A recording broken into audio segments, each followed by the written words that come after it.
food should be something that like, Right. adds quality to your life and not something that you stress about. Yeah, food should not be your main stress coping mechanism. That's a very, very important point here. I always look at food as medicine. You don't need any pills, but really, if you pick the right type of food, it's not about the amount of food, but really the type or kind of food. When I sit down to eat, I do try to take a few deep breaths just to activate that parasympathetic rest and digest nervous system. You could have given up, but you didn't. You could have stopped believing, but you didn't. You could have kept living their expectations, but you decided to make this life your own. And in turn, you're here. Hello everyone, today we're meeting Lisa Franz. She's a nutrition coach and a podcaster. Hello Lisa, thank you for joining us today. Hi, Anna. I'm super excited to speak with you and your audience today. Thank you. So let's start a conversation by exploring your personal journey. So what was the pivotal moment in your life where you realized that this is your passion in life? Well, Anna, this is a really good question, and I can definitely say my path has not been a conventional one. Before we started recording, I shared with you I'm originally from Germany, but I haven't actually lived there since 2009. I've always been really passionate about travel, about exploring new cultures and different experiences in that way. But as you might know, sometimes when you are on the road a lot, when you want to indulge in different cultural foods, you feel a little bit bloated, you might gain some weight and so on. And so I had that one aspect, but then the other part of me has always been passionate about physical health, anatomy, feeling good in my body. Like always been a person very, very in tune with my body. And so I felt constantly stuck between these two worlds of like, I want to be healthy. I want to have a body I feel good in. But at the same time, I want to be social. I want to go out with my friends. I want to enjoy a slice of cake and try the great New York pizza when I come to New York on Sunday and all these things. But I don't think I can have both. It has to be one or the other. And so that was the narrative in my mind growing up and in my early 20s. And I put myself through various diets because I thought that was the only way I could look good, and then overindulge when I was going on vacation, and then go on another diet when I come back home. And so I was stuck in this constant yo-yoing, and beyond that, I just had a really unhealthy relationship with food because in my mind I had all these things that were quote unquote bad. And then all these other things was like, oh, I'm eating clean now. Like this, I have to be super clean. I have to be perfect with this. So really all or nothing. And I remember vividly, and I was standing in a food court in Thailand. That was on my honeymoon many years ago. And I just had done a really hard workout. And I was looking around for some breakfast to eat. And I looked and I was like, I can't eat that. There is rice in there. And I had on my list of forbidden foods, rice was a carb. So you can't have that. There was another place, something with sugar, pancakes or something. I can't have that. Another thing with eggs, but they were deep fried. I cannot have deep fried things. So I stood there and I just started crying because I was like, I can't eat any of this. Like all these food rules that I had in my mind. And in that moment, I decided there has to be another way. There has to be a different way where I can enjoy my life and feel good in my body. And so I basically went on a quest to search for more things, and it truthfully took me another, I think, year and a half before I actually found a way that would logically explain to me, and not just me, but any kind of physiological response to how I can adjust my body composition, so how I can lose body fat, gain more shape, so more definition, more of a toned look, just in a very logical and not dogmatic way. So I basically learned about calorie balance and how important it is to consume the right amount of fiber and the right amount of protein, but also that there is nothing wrong with fitting in a little bit of pasta if I want to, or with enjoying a glass of wine if I really wanted to. So once I had discovered that, hey, there is no quote unquote good or bad foods. There's just Mm-hmm. foods that we should have more of and others that we should have less of, but we can enjoy without guilt also. Um, it was like for me, like the blinds had fallen off of my eyes Mm-hmm. because I suddenly felt what I now call food freedom. I felt like nothing is really off limits as long as I know how to Mm-hmm. fit it into my budget. And I like to compare it to a financial budget as well when I tell people about this now, because I truly think, if we earn a certain amount of money, and we don't have to Mm-hmm. feel guilty about treating ourselves to these new yoga pants if we want to get them, or a nice Yeah. watch or whatever, as long as we also have made sure we're covering our rent, we're covering our expenses. Like, yeah, we need to cover all these bases first, but then there is nothing wrong with going on vacation from time to time. And you just need to adjust the budget that you can spend on vacation, on a nice watch, etc., depending on what you're making. So someone who might go through a weight loss phase, of course, they don't Mm-hmm. have as much budget for things like, treats and so on here and there, as someone who's like, hey, I want to put on some muscle and I run a lot and I have a very high activity level. So for me, it was just a very logical way to experience life and experience food freedom without guilt, without that emotional buy-in. And in that moment, I was like, I want to teach as many people as possible Yeah. about this. I want to spread that message because, in my opinion, Anna, life is here to be enjoyed with food. Food should be something that Right. adds quality to your life and not something that you stress about. And like I have been there so many times where even before going into social events, I would stress out about, I can't have that. No, I don't want to go there because there's too much of this food. And then afterwards, I would often beat myself up or think like, oh, okay, I need to eat like really, really low calories during the week just so I can enjoy that on the weekend. And that was not quality of life. That was just like really food being an extra stressor. So to your question, like when was that pivotal moment? There's no like one specific pivotal moment, but it really Yeah. was like a long time leading up to just frustration building up and just thinking Mm. like there has to be a different way. And ever since I started coaching other people and taking that or walking a little while on their journey with Yeah. them, it has been so just rewarding to see that other people can gain that same food freedom just by learning more as well, and working, of course, through some emotional layers that we all have when it comes to our food. Definitely. And I feel like you touch upon an important part, which is sometimes people feel guilty of eating certain type of food and they restrict themselves to the point where they really like don't enjoy it anymore. They like take it out of their even consideration of having that food. And also, I feel like it all connects to the way we treat our body, the way we connect to our body, and how we taking care of ourselves, how we use that self-care and self-love towards really building that relationship on a constant daily basis. And for especially those who find themselves feeling guilty, a lot of times I feel like there is a deeper connection that is not established with your true self, I would say. And if we can just maybe elaborate more on how people can have that practice of connecting to their bodies and to feel present in their bodies on a daily basis, perhaps what worked for you or maybe your clients that would be of benefit for other people to integrate in their practice as well.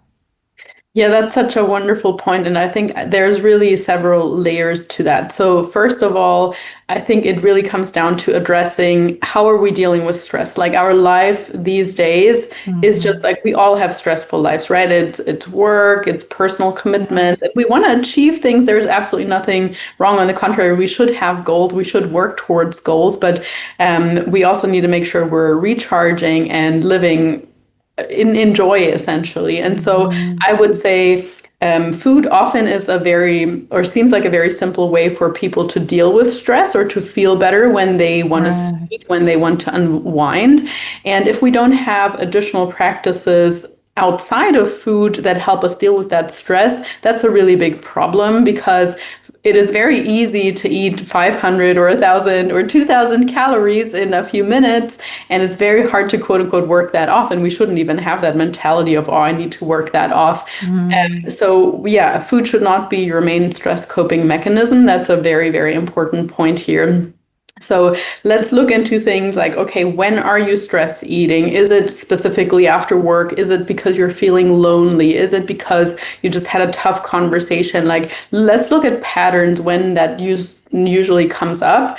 And then also on the contrary, or on that additional side, what can we put into your life that helps us relieve that stress? So for example, are you sleeping enough? Are you walking in nature? Are you seeing some sunlight? Are you getting in some movement, some form of exercise? Do you have a good social network with people that you can talk to about more stressful things in life? And because all of these are really, really important, and they can be huge outlets for stress. So we need to make sure that they're in place as well. But then nonetheless, we should talk about the specifics, as in like, when you are stress eating, how can we just slowly, because no one's just gonna from one day to another stop to use food as something that alleviates stress. So for example, something practical would be, instead of eating the chips on the couch out of the package, can we get into the habit of like, okay, yes, we have chips in the house, that's fine, that's your go-to. Maybe number one, you can buy the smaller package as opposed to the family package. Number two, maybe can you put like half of this or a little bit into a bowl, take it to the couch, take a few deep breaths, put on a nice show, get comfortable, and then enjoy that, but slowly, and really importantly, eating mindfully. So for me, mindfully simply means being more present as you are doing something. It doesn't necessarily have to be this huge mindfulness practice, but simply less multitasking. So you eating all of this while you're scrolling on the phone, while you have a TV show going, while you're thinking of your work thing, and you're not even fully recognizing that you're eating those chips? Or are you sitting down, eating one chip, enjoying it, maybe eating another one, enjoying it, and really like savoring the texture, savoring the smell, savoring the flavor of it. And if you have the urge to go back for seconds, reminding yourself, okay, I'm just going to wait a little bit, maybe 10, 15 minutes. I'm going to enjoy this and be thankful that I was able to eat that. And if in 10, 15 minutes, I really still want seconds, I can reconsider it, but not into that automatic mode of like, oh, I have this whole bag of chips on my lap, I'm going to eat them until they're gone. Because it's so easy to get caught in that frenzy and that, multitasking, and not even giving your body the chance to actually observe or digest, literally digest what you're eating at the moment. Or one of my big pet peeves is like eating on the go. And I mean, I was just as guilty of that in the past as well, because again, we're busy. We want to get to places, but sometimes if we're like driving, eating a sandwich in the same time as listening to someone's voice message or being on the phone, it's like, your body honestly does not have the capacity to fully register that you're even eating at that moment. You're not in rest and digest mode. You are in stress, go, go, go mode. So you deserve to stop, even if it's just for 5 minutes, pull over on the side of the road, maybe sit down on a park bench, eat that for 5 minutes, and then go on about your day. Those 5 minutes, you're going to get them back later on, and more productivity and more intention and focus.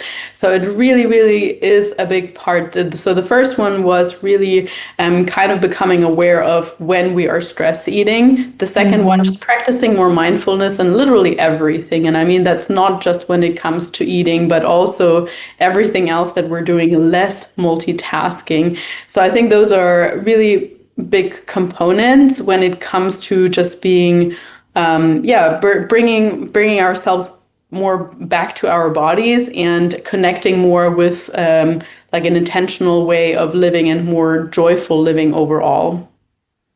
Wow. Yeah, I feel like the stress eating is something people do without recognizing it, and it's like an automatic pilot.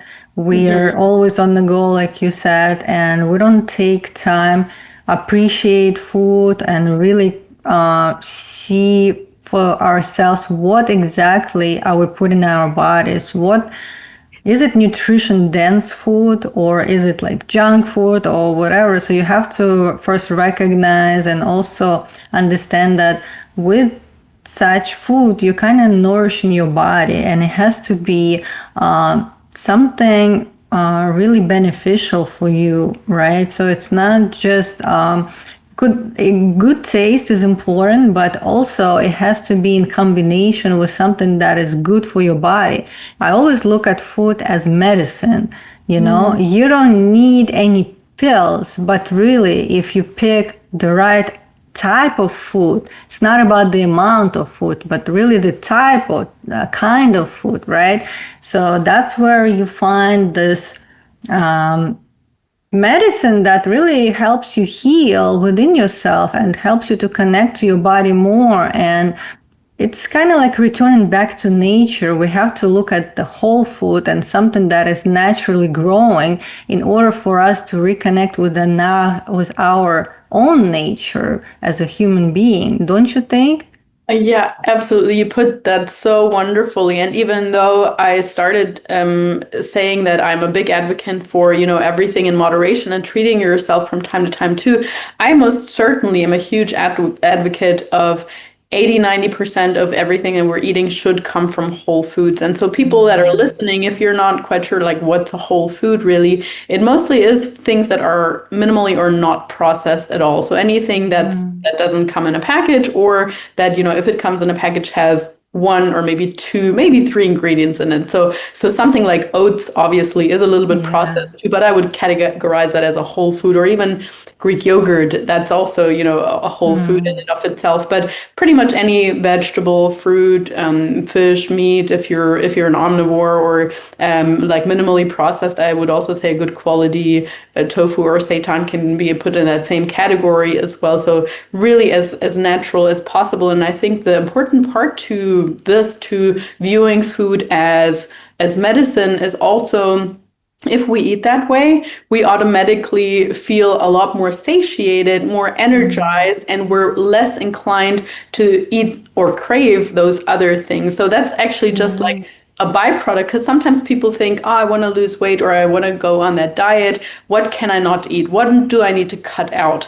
But you should actually start your health and weight loss journey thinking, what do I need to eat more of? And the answer is almost always more vegetables, more healthy protein sources, or just nutritious whole food sources as well. And so if we eat more fiber, if we're eating more protein, that also requires even just more energy in the breakdown. So you're actually fueling your metabolism in that way, and just burning more food, burning more calories by eating that food. Because if we have the same amount of calories, let's just say from like white bread and chips, and then the same amount of calories as that from a salad with some chicken breast or something like that, you are going to A, feel full for a lot longer, and B, you're going to require more energy in the breakdown, so burn more calories when digesting that than with bread and chips. So I think that's such a great strategy without just classifying, I can never have some of these other things, but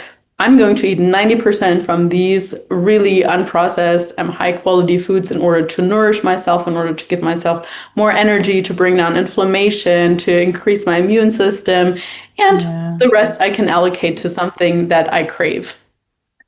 Definitely. And I think if we just really start having that healthy relationship with food and our bodies, then it's just us really kind of like integrating that in our lifestyle. So we no longer have those restrictions in place, but we just really kind of like enjoy it more, and knowing that it's gonna nourish our bodies. And in the beginning, maybe we need to readjust and know what is good, what is not, and definitely still have some time to maybe have like cheat days or whatever, but don't have it as some kind of restriction, because like you said, it's when you focus on what you can bring more in your life, I think it's like naturally it pushes away what is not as good for you. When you start eating more of what helps you nourish your body, build a taste for it, and then your body craves more of that, and it craves less of what was not good. And in a way, it's like pushes away that from your diet on its own without you being so strict or putting yourself down, which is actually is not healthy mentally for you, because you still have to kind of like take that into consideration, how you're talking to yourself, how you treat yourself.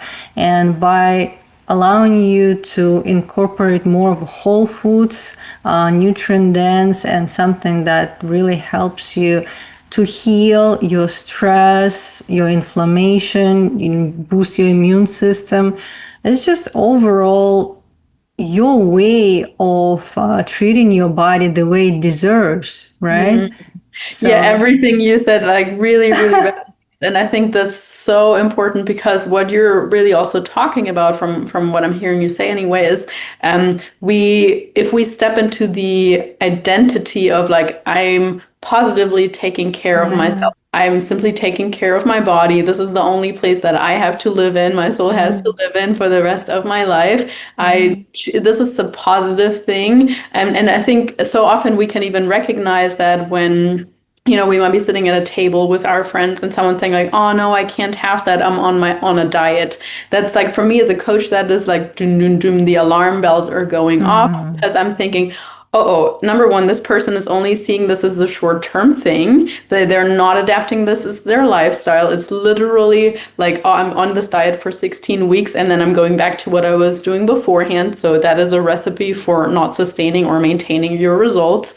And number two, they're putting a negative connotation on this. So automatically also when we talk about, as you mentioned, when we talk about food or ourselves in a negative way, even just the way we're digesting things, the way we're absorbing things is different than if we're like, oh, thank you for this food. This might not be what I initially craved, or might not be the most, you know, tasty, gooey, sugary thing, but I'm thankful I can eat this. I can nourish my body, and I can put, you know, some herbs and spices on it. I can make the plate look pretty. I can put some colors together to make it visually more appealing for myself. And then you're absorbing the food very differently than if you were like, ugh, I don't want to eat this. This is gross. I can't. I would love to have pizza. This sucks. But yeah, if we talk about it more differently, like if going back to that table of friends, if that person on the diet would just say like, oh no, thank you. I've chosen to make some dietary changes at the moment. I'm looking after my body a little bit differently, but thank you for offering.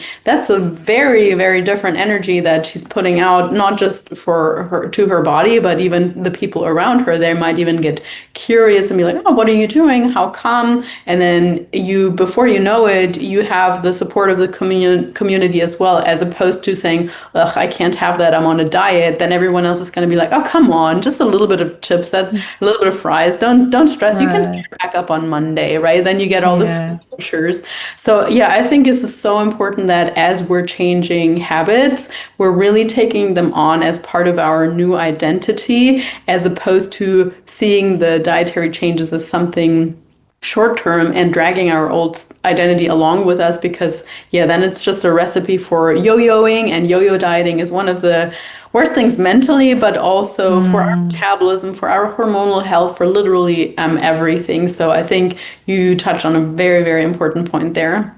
Oh, yes. And I think it's more sustainable this way. Like if something that is temporary or short term, like this diet that people try and it works or it doesn't work, but they switch, and like they kind of in a constant search, right? So they still feel something is missing, something not quite satisfied and not fulfilled in a way, and they not really like they don't like maybe their bodies the way it looks, right? And they don't appreciate really taking care of their body in a way that it deserves. Because I like how you mentioned that we should treat our body like a temple, right? It's very sacred space that we live in, and it's one for life, right? So how you gonna take care of it?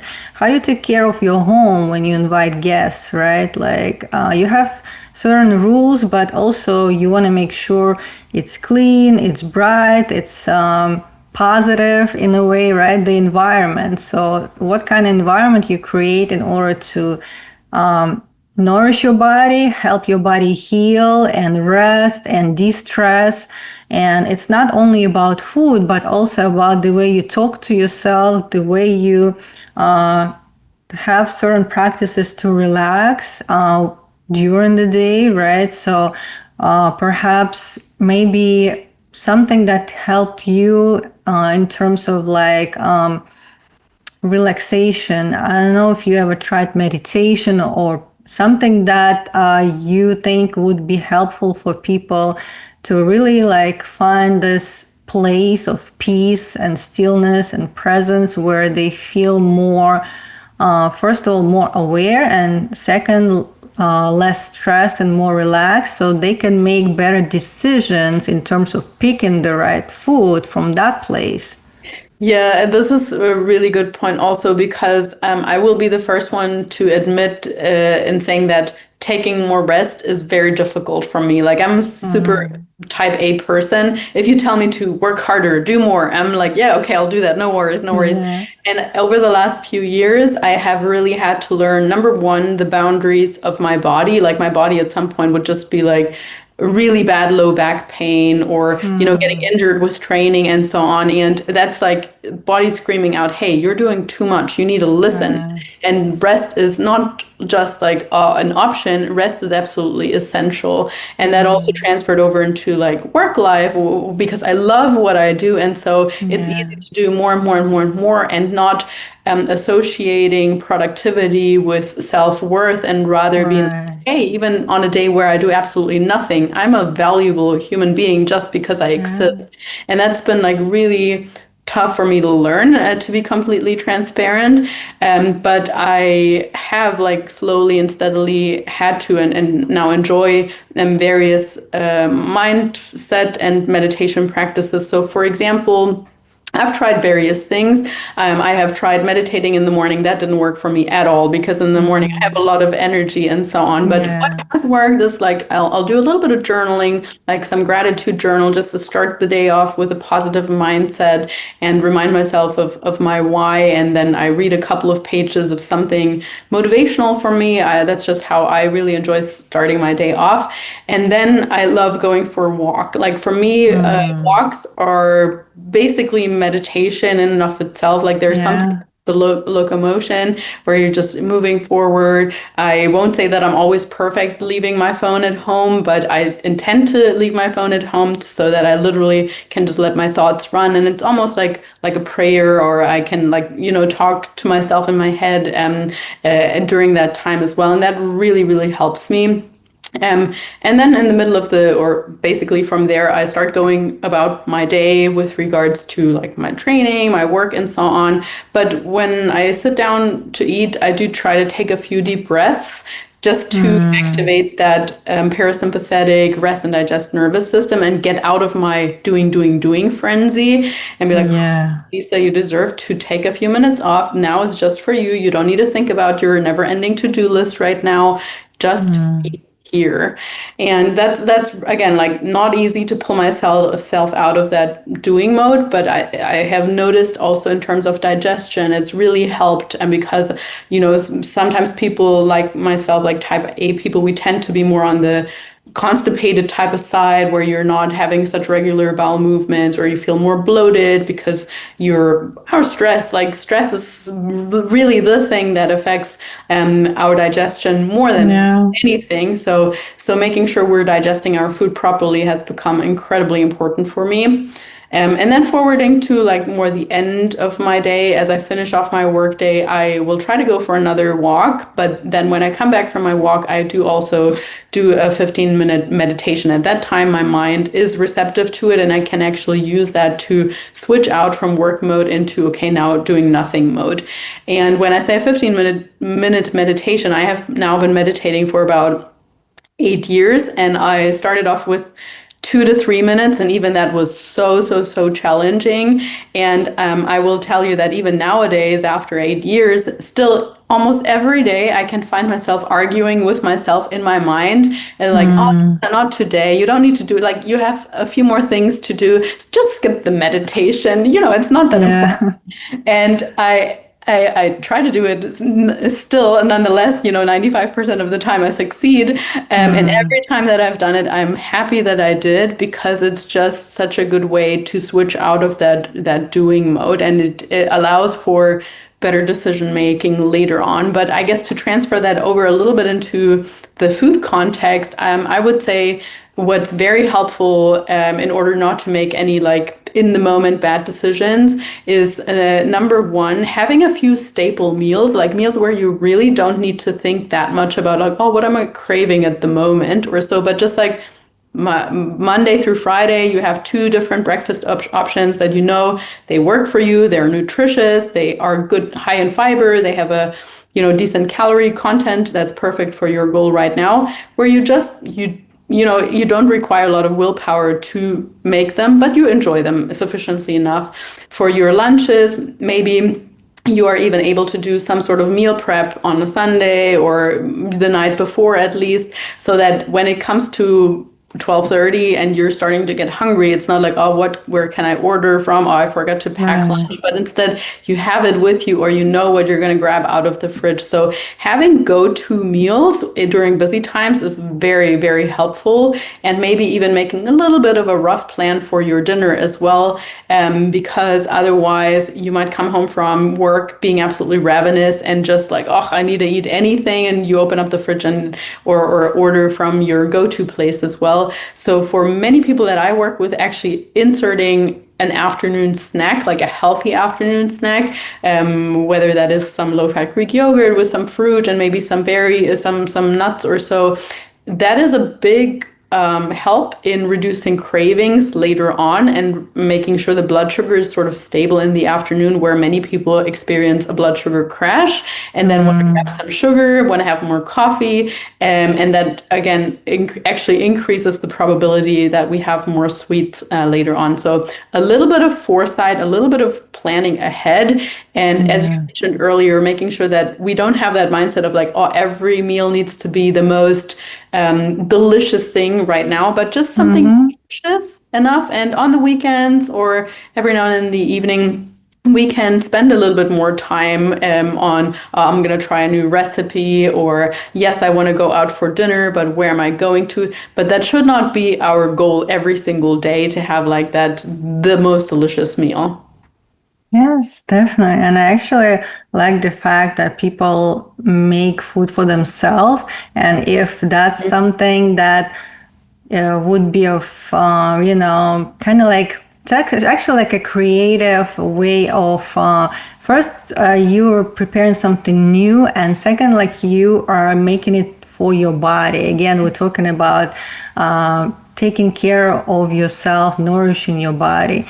And it's like an act of love that you are doing towards yourself, something that you are either making as from scratch, like some kind of food, or maybe preparing it in a way that maybe you bought it from somebody who already made it, but anyway, like you preparing in advance, helping yourself to know like what you're gonna eat later on.